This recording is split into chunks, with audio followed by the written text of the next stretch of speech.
Yarrow away. Time for the pressure rankings. You put them under pressure. For me, it was a self-imposed pressure. Was I under pressure? No. Yeah, they're under pressure. Everyone's under pressure. OTB AM's pressure rankings with Gillette. And the big pressure. Where do we start, Owen? We're starting at number 5, and there is massive pressure this morning on the beauty industry as a whole. Anything that makes you look better, anything that is cosmetic, the pressure is on you this morning because Mark Moran, the new Mayo footballer, he needs to get a shampoo endorsement immediately because there is no one who has got finer locks in the entirety of the GAA, potentially ever. I'm going to put him into the greatest company of all by saying that nobody's come close to this. He is, of course, the under-20 guy who was playing centre forward for Mayo yesterday in their great win. He played brilliantly, but most importantly, he looks like Aragorn from Lord of the Rings. So, I don't know, like this strange moment at the end of the game, and he is being interviewed for man of the match, and you're kind of like, how is your hair that perfect? That's like the first thing that comes to mind. Like, I'm not sure, do you ever watch a movie and like a knight in shining armour comes riding in on a horse and is coming from a bloody battle and is after beheading like 400 orcs and then takes off their helmet and like waves their hair in the sunlight, and you're like, how is your hair that perfect? How on earth is that supposed to be real? How can we as an audience actually appreciate that? How does this happen to a mere mortal like you were supposed to be on our screen? That was Mark Moran yesterday. Like, you're in tune. This is the GEA version of the Black Gate of Mordor. You are not supposed to look like you do right now after playing 70 minutes of any sport. You cannot do that to the rest of us. But what I will say is you put an awful lot of pressure on the entire beauty industry to sign a multi-million euro endorsement deal right now, this morning. Sign him up. Okay, that's one part of it. The other part of this is that he is one of the winners of the original lockdown. He is, up until yesterday, he was far more famous in certain circles for his TikToks than he was for his football. Now his football is slowly catching up on his TikToks. His TikToks, there's only 3 of them left. I will say I wasn't on the Mark Moran hype train before yesterday, TikTok-wise. I've only seen the 3 that are up online currently, and they're brilliant. I love them. I think they're fantastic. I'm not a fan of TikTok myself. I'm not going to lie. I find actually a lot of the humour on it is just not that funny. But his 3 that are online still, watch them if you haven't. They're brilliant. And he got the big Pat Spillane seal of approval on League Sunday last night because not only did Pat Spillane compliment him on his TikToks, he said that Mark Moran is one cool guy.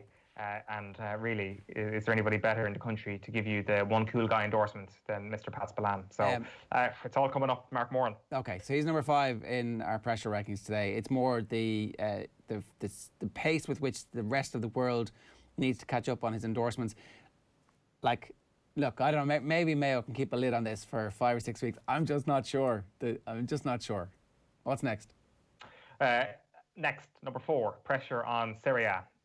Serie A need to get their act together and shut Zlatan Ibrahimovic up right now. That needs to be done. It's important for all of us that 2020 doesn't get any worse, thereby Zlatan Ibrahimovic, as a result of Zlatan Ibrahimovic getting any better and scoring any more goals. He scored 2 goals to win the Milan derby on Saturday, and afterwards he said, if I had the fitness level of a 20 to 30-year-old, I would be unstoppable.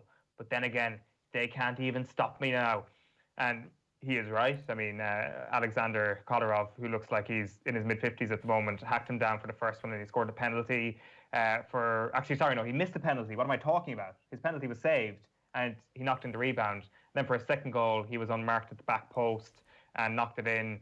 And Milan are now top of the league. And quite frankly, something needs to be done about it because what we're just going to have over the next couple of months is Zlatan scoring more goals and he will continue to reappropriate Chuck Norris quotes for himself. You know, Chuck Norris can divide by 0. If I'm Zlatan Ibrahimovic, I'm like, funny joke. I'm going to copy that, post it into my Twitter status bar and replace Chuck Norris's name with my name, and millions of kids will think I'm absolutely hilarious. We need to free ourselves from the Zlatanification of our entire society because it is a poison. The worst thing that happened this year was him getting COVID so he could put up that stupid tweet or Instagram post or something about COVID getting Zlatan, not Zlatan getting COVID. Italian football needs to get its act together and stop this right now. He's 39. Stop him. There's no way Milan should be contending for the Scudetto. There's no way he should be scoring goals. There's no way he should be winning a Milan derby. Sort your life out, Italy. It was his night in Tala against Rovers that set this whole season alight for him. That was the bit where he remembered he was still the ghost, as Jack Byrne was referring to him, or is referring to him in a promo that we have going at the moment. He is a year younger than Ronaldinho. Okay, that's kind of impressive. Like, but I mean, if Zlatan actually walked the walk, like in relation to the big man talk he gives, then he probably would also have partied as hard as Ronaldinho. Like Ronaldinho would drink Zlatan under the table.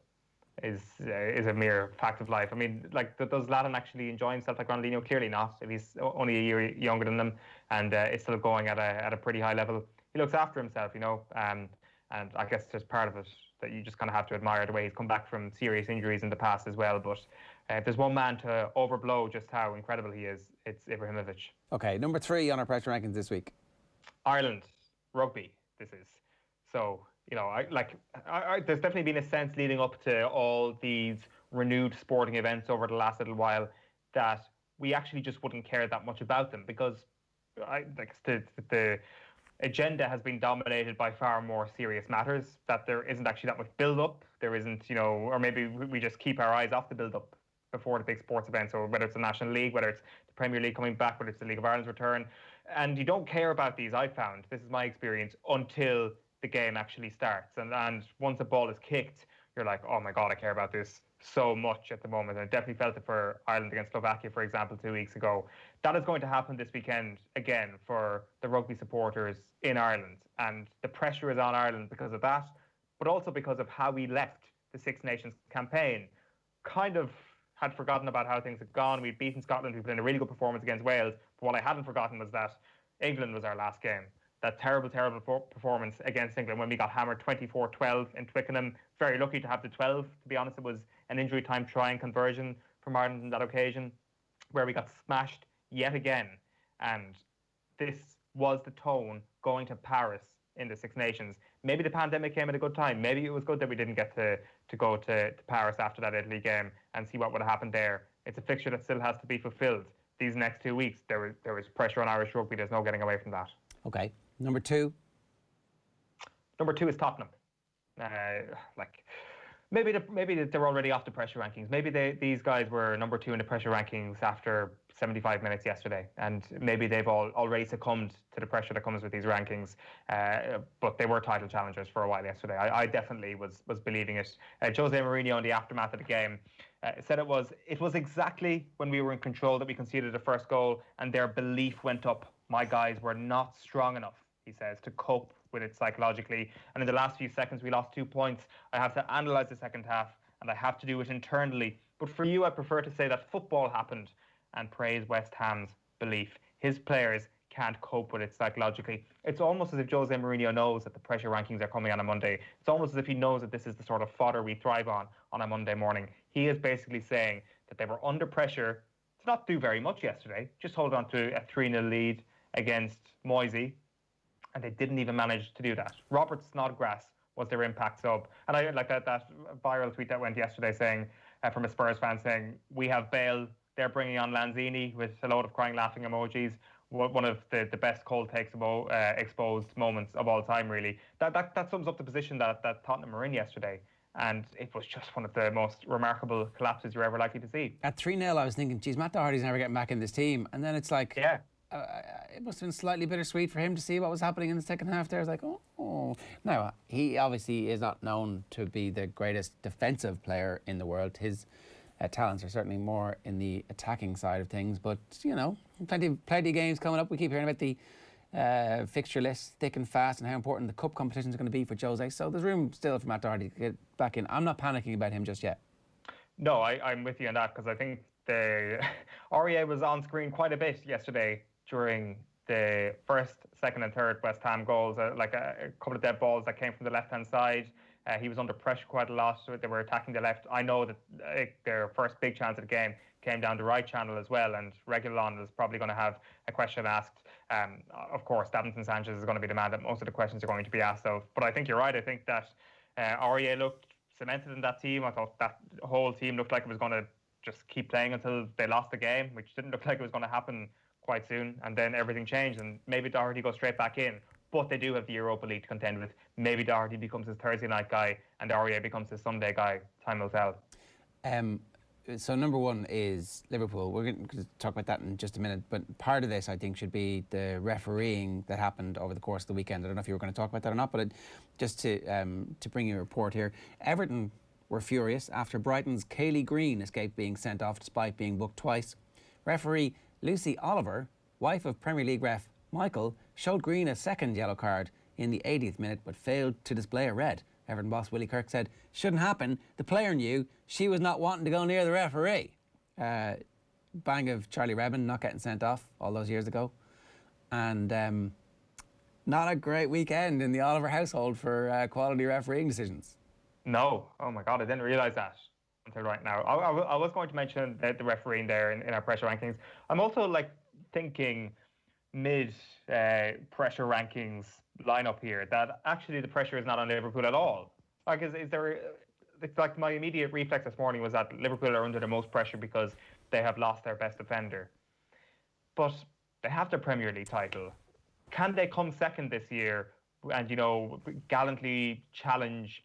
Say if Manchester City now have gone on an amazing run. If they go and challenge for the Premier League title without Virgil van Dijk and if Alisson's injury goes on for a bit longer, would that be an acceptable season for Liverpool? I actually think it might be. And I know I'm sorry to rip up the script here a little bit.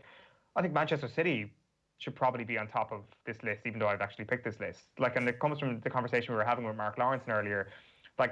They have gone and actually said, we are going to invest in an area where we've had injury trouble before. They brought in Ruben Dias for a huge fee. He looked very, very good on Saturday night. They look like they're going to have Laporte back soon, and they're going to have a defensive triumvirate, the goalkeeper and their first choice centre-backs for what could be a long, long time, something that Liverpool won't be able to count on.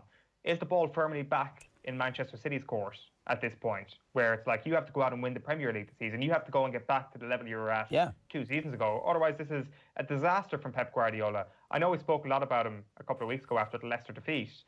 I think they've been better since then, but they can't afford another defeat like that because the context now is that your main rival have a shoestring defence. And the reason why they have that, obviously, is because everybody's been fit for quite some time and nobody had a prayer for getting into the team. So I can actually forgive Liverpool for not going out and investing.